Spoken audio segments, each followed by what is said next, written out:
Sebelum menonton atau menyimak cerita ini, jangan lupa subscribe agar tidak ketinggalan cerita-cerita menarik lainnya. Semoga admin dan yang menonton mendapatkan rezeki yang banyak tak terhingga.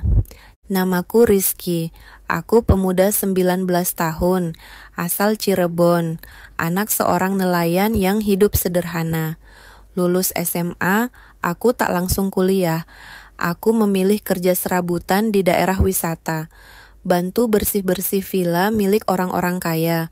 Kadang jadi penjaga malam, kadang bantu angkut barang. Hari itu, mentari begitu menyengat saat aku disuruh membersihkan sebuah villa mewah di tepi pantai. Villa itu sudah lama kosong, tapi kabarnya akan disewa oleh seorang wanita asing untuk liburan seminggu. Aku datang lebih awal, menyapu lantai marmer, mengepel, lalu merapikan ranjang-ranjang yang mewah. Menjelang sore, suara mobil menderu masuk ke halaman. Sebuah Alphard hitam berhenti perlahan. Dari dalamnya, keluar seorang wanita berusia sekitar 40-an. Tinggi, kulit putih mulus, berhidung mancung, memakai kacamata hitam, dan dress berwarna merah marun yang membentuk lekuk tubuhnya dengan sempurna. Dia menoleh ke arahku dan tersenyum.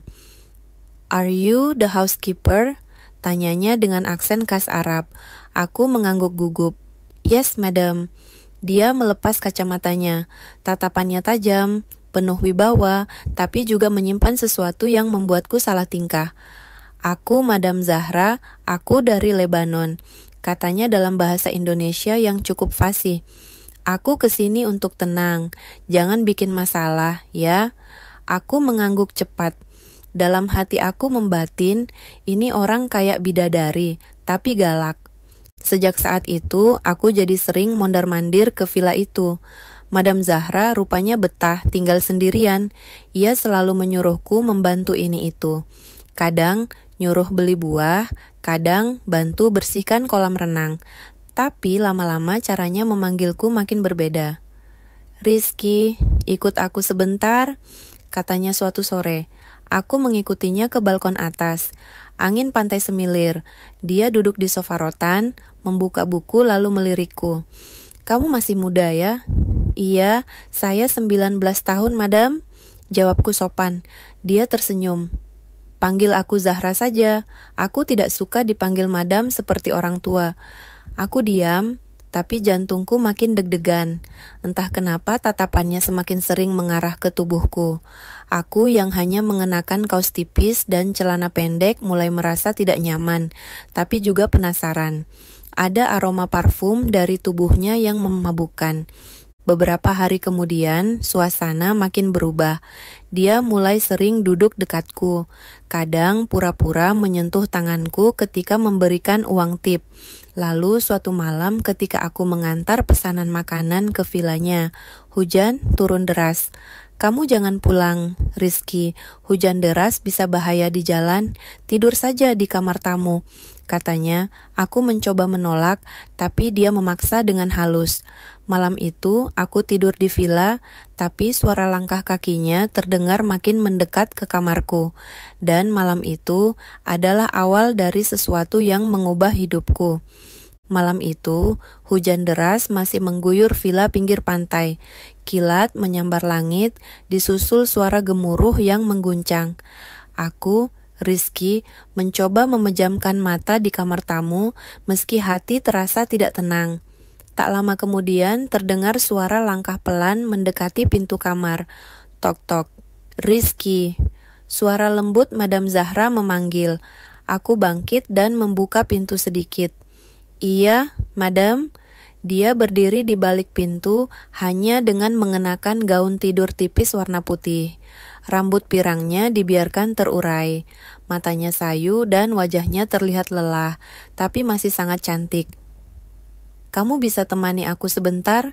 katanya lirih. Aku takut petir. Aku ragu, tapi dia menggenggam tanganku, dingin dan lembut. Aku pun mengikutinya ke ruang tengah. Dia duduk di sofa panjang, mengajakku duduk di sampingnya. Televisi menyala kecil, hanya menampilkan berita asing yang tak kumengerti. Tangannya masih menggenggam jemariku. "Rizky," katanya pelan, "di Lebanon, aku punya segalanya, tapi aku kesepian. Aku hanya bisa menatapnya." Degup jantungku makin cepat. "Kamu tahu, sejak kamu pertama kali datang, aku merasa ada yang berbeda." Dia menatap dalam ke mataku. "Kamu muda, jujur, dan apa adanya. Lelaki di hidupku semuanya palsu." Tiba-tiba dia mendekat, menyandarkan kepala di dadaku. Napasnya terasa di leherku. Tangannya meraba perlahan lengan atasku. Aku kaku, bingung, dan jujur tak bisa menolak. "Aku ingin dekat denganmu malam ini," bisiknya. "Temani aku." Aku terdiam. Lalu dengan lembut dia mencium pipiku. Malam itu semuanya berubah. Aku tak bisa menceritakan detailnya secara utuh di sini, tapi satu hal yang pasti, malam itu Madam Zahra menyerahkan seluruh rasa sepinya kepadaku, seorang pemuda 19 tahun dari kampung nelayan. Di akhir malam, saat tubuhnya terbaring lemas di sofa, matanya memejam dan napasnya teratur. Tiba-tiba dia pingsan. Aku panik. Bergegas menyiram wajahnya dengan air, mengipasi tubuhnya. Jantungku nyaris copot. Setelah beberapa menit dia siuman. "Aku baik," bisiknya dengan senyum lemah. "Aku cuma terlalu bahagia." Aku hanya bisa mengangguk, masih tak percaya dengan semua yang terjadi. Hari-hari setelahnya, hubungan kami berubah total. Madam Zahra sering memelukku dari belakang, menyuapiku makan, bahkan pernah menangis saat aku tak datang karena sakit. Namun semua ini ternyata membawa konsekuensi besar. Hari-hari berlalu dengan cepat sejak malam itu. Aku, Rizky, remaja 19 tahun dari Cirebon, tak pernah menyangka hidupku bisa berubah secepat ini. Hubunganku dengan Madam Zahra semakin dalam. Ia bukan lagi sekadar wanita asing penyewa villa, sudah menjadi bagian dari hidupku. Setiap pagi dia menyiapkan sarapan untukku. Kadang kami makan bersama di balkon sambil menatap laut. Tangannya tak pernah lepas dari tanganku. Bahkan dia sering membelai rambutku sambil menyandarkan kepala di pundanku. "Aku tak ingin kembali ke Lebanon," katanya suatu pagi. "Aku ingin tinggal di Indonesia, denganmu." Aku hanya bisa tersenyum kaku. Dalam hati aku bingung harus berkata apa. Aku hanya pemuda biasa, tak punya apa-apa. Sementara dia Madam Zahra, wanita kaya yang bisa memiliki segalanya. Tapi tak semuanya indah. Masalah mulai muncul ketika seorang pria Arab bertubuh besar datang ke villa. Ia mengenalkan dirinya sebagai Faisal, asisten pribadi dan pengawal Zahra di Beirut. Rupanya Zahra belum benar-benar putus dengan kehidupan lamanya. Faisal mencurigai kedekatan kami. "Who is he?" bentaknya padaku dalam bahasa Inggris saat melihatku keluar dari villa malam hari. Zahra segera menengahi. "He's my friend. Don't interfere, Faisal."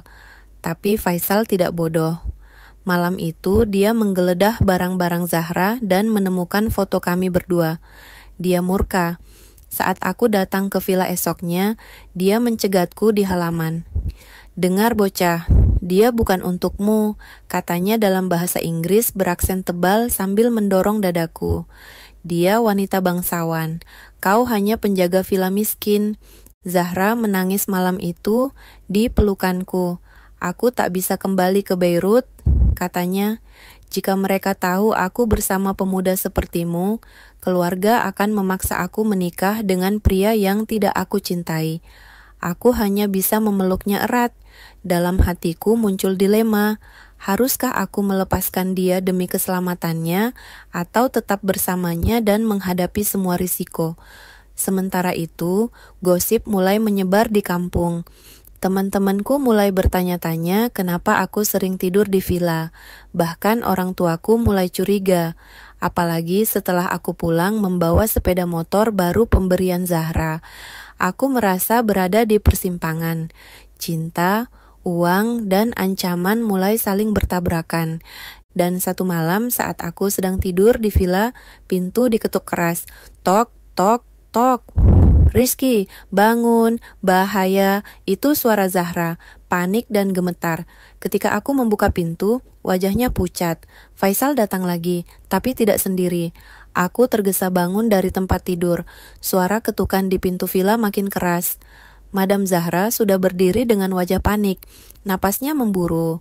Rambut pirangnya kusut karena berlari dan air mata. Rizky, cepat. Mereka datang untuk memaksaku pulang ke Lebanon. Mereka pikir aku sudah gila karena mencintai kamu, katanya sambil menarik tanganku. Aku mendengar suara pria-pria Arab di luar villa. Bahasa mereka kasar dan marah. Salah satu dari mereka aku yakin adalah Faisal. Tanpa berpikir panjang, aku menarik tangan Zahra dan berlari menuju pintu belakang villa. Hujan gerimis turun, udara malam lembab menusuk kulit. Kami menyelinap melewati pagar belakang dan masuk ke semak belukar menuju jalan kecil yang biasa dipakai penduduk desa. Kami tak sempat membawa apapun, tidak pakaian, tidak paspor, tidak uang. Sesampainya di rumah Pak Jaka, aku berteriak minta tolong. Pak Jaka segera menghubungi temannya yang seorang bidan desa. Dalam waktu singkat, Zahra dibawa ke sebuah klinik kecil di desa sebelah. Dokter perempuan paruh baya itu memeriksa Zahra dengan saksama. Dia mengalami kelelahan hebat, tekanan darah drop juga mungkin efek stres berkepanjangan. Syukurlah kamu cepat membawanya ke sini, katanya. Aku duduk di bangku tua ruang tunggu dengan tangan menggenggam erat. Tak kusangka wanita dari negeri jauh yang begitu kuat bisa jatuh selemah ini. Beberapa bulan kemudian, setelah pertarungan panjang dengan keluarganya, Zahra benar-benar kembali ke Indonesia. Bukan sebagai Madam Zahra, melainkan Ibu Zahra, istri dari seorang pemuda kampung bernama Rizky. Kami menikah secara sederhana di tepi pantai, disaksikan warga desa. Aku mengenakan batik dan dia mengenakan kebaya putih, yang membuat semua orang terpana. Kini dia membuka usaha penginapan kecil di kampungku. Sementara aku melaut seperti biasa. Tapi setiap kali pulang, dia selalu menyambutku dengan pelukan hangat. Seolah semua luka dan perjuangan itu terbayar lunas. Dan, ya, siapa sangka seorang remaja 19 tahun dari Cirebon bisa membuat seorang Madam Lebanon sampai pingsan, bukan karena sakit, tapi karena cinta yang begitu dalam.